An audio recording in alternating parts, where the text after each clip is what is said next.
Welcome to this week's episode of Corporate Corridor. Now, our aim is obviously to provide our viewers everything you need to know about Pakistan's various industries. But this episode is dedicated to the highly potential IT industry of Pakistan, which at one time was regarded as no doubt one of the fastest growing industries of the country. Where does it stand now? What potential is there for this industry in particular? And we will be discussing all of that with Mr. Salim Ghauri, the chairman and CEO of NetSol. So thank you for taking time out for us and being a part of this show.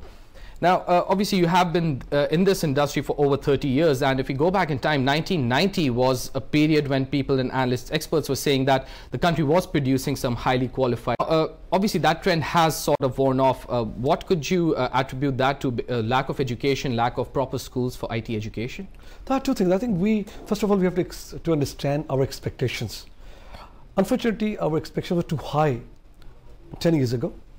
We started expecting IT industry to produce results where we didn't have the maturity and enough people to do that. So that I will just put to that aspect, not reality. Reality, you have to look back to see how you built industry like that.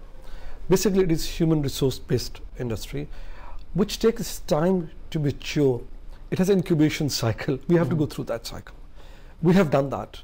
Starting from 80s, industry, I can look back to the industry since 85, when we had software houses. Over that period, and then I have to look back also schools also. Now, IT schools came in 80s.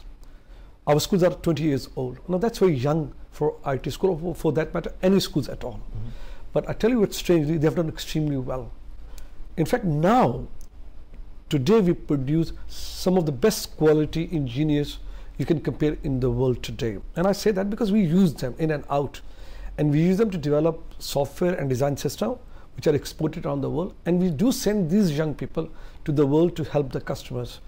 And the remarks I get when these young people work are amazing.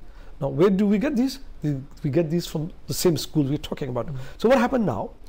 That we have reached a stage in 20 years where we have schools, though not enough. That we have to understand, but we have schools with enough maturity. They are mature. They have got the faculty is now in a way where they can produce very good resources.